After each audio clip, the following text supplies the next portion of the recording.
반갑습니다. 미래의 가이드 황성수입니다. 혹시 최근 2년간 2차 전지 배터리 관련 주식을 보유하고 계신 분들 많이 힘드시지 않으셨나요? 주가는 계속 떨어지고 중국 업체들의 공세는 거세지고, 하지만 여러분, 이제 터널의 끝이 보입니다. 자, 2년 전 K배터리 버블이 꺼진 이유 아시나요? 바로 중국 배터리의 약진을 제대로 파악하지 못했기 때문입니다. 하지만 지금은 다른데요. K배터리 기업들이 반격을 위한 무기를 갖추기 시작했기 때문입니다. 자, 이번 시간에는 2026년 K배터리 밸류 체인의 희망적인 미래를 함께 살펴보겠습니다. 여러분, BESS가 뭔지 아시나요? 배터리 에너지 스토리지 시스템, 쉽게 말해서 에너지 저장 장치입니다. 태양광이나 풍력으로 만든 전기를 배터리에 저장했다가 필요할 때 쓰는 것인데요. 지금 전 세계가 재생에너지로 가고 있습니다. 2024년 기준으로 보면 전 세계 신규 발전소의 무려 89%가 풍력과 태양광인데요. 자, 그런데 문제가 있습니다. 해가 안 뜨고 바람이 안 불면 전기를 못 만들기 때문인데요. 자, 이 문제를 해결하는 게 바로 BESS입니다. 시장 규모가 어마어마한데요. 2024년 199기가와트에서 2030년에는 718기가와트로 연평균 24%씩 성장할 것으로 전망됩니다. 배터리 시장에서 BESS가 차지하는 비중도 2024년 18%에서 2030년에는 23%로 계속 높아질 전망입니다. 더 중요한 건 내년부터 미국 BESS 시장에서 중국산 배터리를 쓰면 보조금을 안 준다는 것인데요.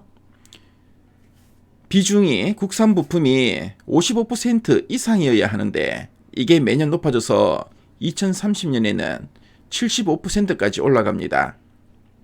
K배터리에게는 정말 큰 기회라고 할 수 있습니다.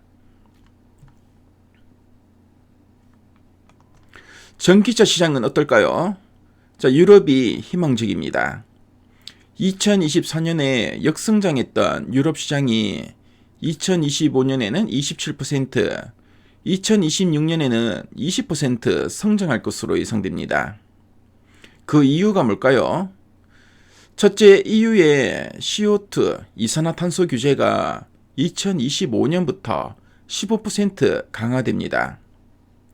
자동차 회사들이 전기차를 더 많이 팔아야 벌금을 안 내게 됩니다. 두 번째로는 25,000유로 이하 저가 모델들이 쏟아져 나오는데요. 2024년 상반기까지 2개뿐이던 저가 모델이 지금은 10개가 넘습니다. 특히 독일이 중요한데요. 2024년 보조금 중단으로 마이너스 18% 역성장했는데요. 2025년 기업 구매 시 가속 감가상각제도를 도입했고요. 2026년에는 개인 구매 보조금도 재도입될 가능성이 높습니다. 독일 시장은 2025년에는 49%, 2026년에는 30% 성장할 것으로 보입니다. 반면 미국은 좀 어려운데요. 트럼프 정부가 전기차 구매 보조금을 폐지했기 때문입니다. 자, 2026년 성장률이 고작 4%에 그칠 것으로 예상됩니다. 하지만 완전히 나쁜 건 아닌데요. 캘리포니아 같은 민주당 주들은 자체 보조금을 유지하거나 확대하고 있습니다. 그리고 2026년에는 중간 선거가 변수인데요. 역사적으로 중간 선거에서는 여당이 패배하는 경우가 많았기 때문입니다. 만약 민주당이 이기면 전기차 정책이 다시 바뀔 수 있습니다.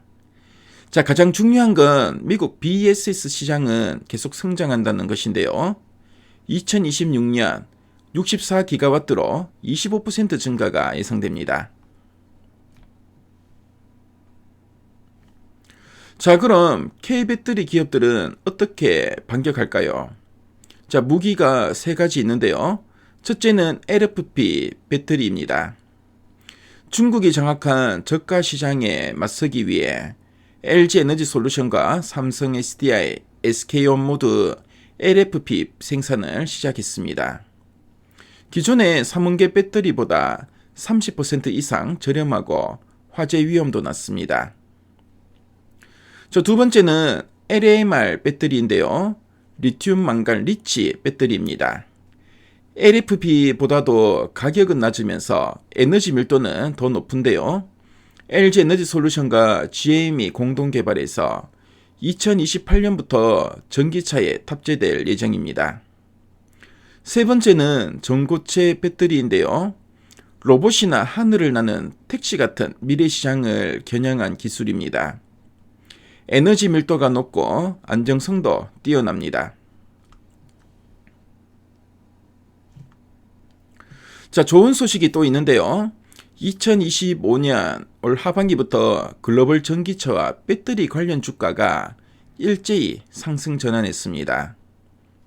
테슬라와 비아디는 물론이고 중국 배터리 업체 CATL과 우리나라의 에코프로 비행, 포스코 퓨처엠 같은 소재 업체들 주가가 모두 상승했습니다. 리튬 가격도 바닥을 찍었는데요. 수소나 리튬 현물가가 고점 대비 90% 가까이 떨어졌다가 반등하기 시작했고요.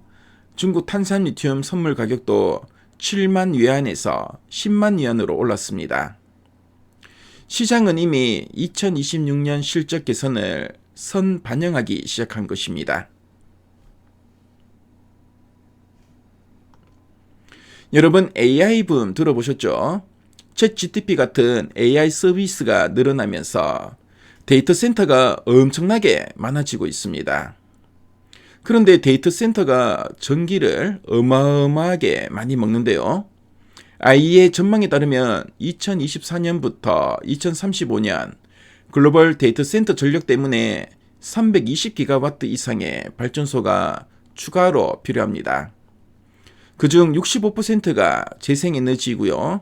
14%가 BESS입니다.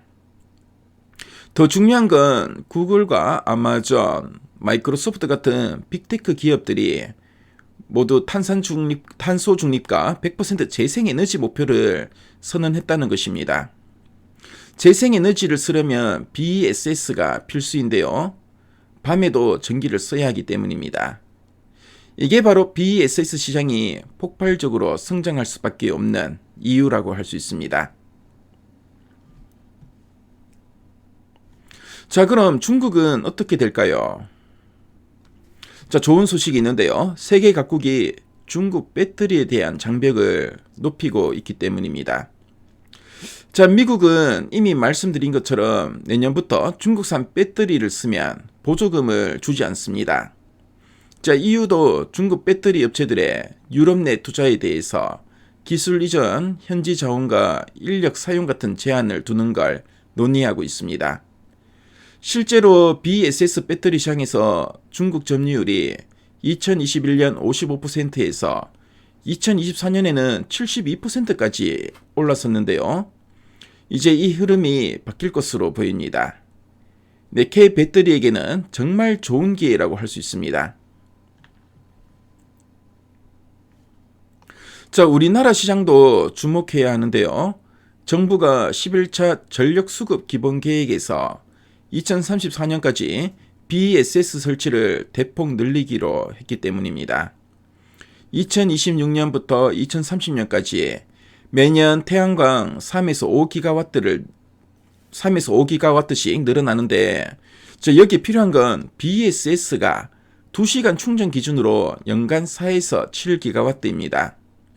만약 6시간 충전용으로 하면 연간 18에서 30기가와트가 필요합니다. 국내 배터리셀 공장 전체 캐파가 40기가와트 정도인데요. BESS만으로도 공장 가동률을 11에서 75% 확보할 수 있다는 계산이 나옵니다. 최근 540메가와트 규모의 대규모 입찰도 진행되었습니다.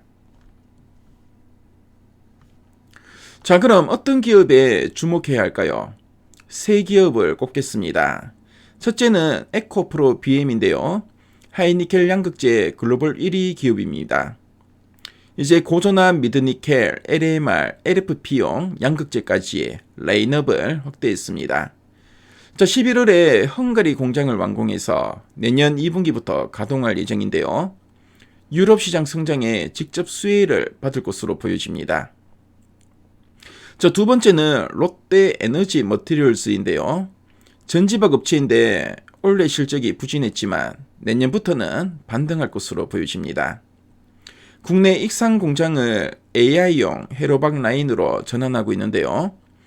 AI 회로박 가공비가 전기차용 전지박보다 2배 이상 높고요. 중국 업체들이 배제된 시장이기 때문에 안정적입니다.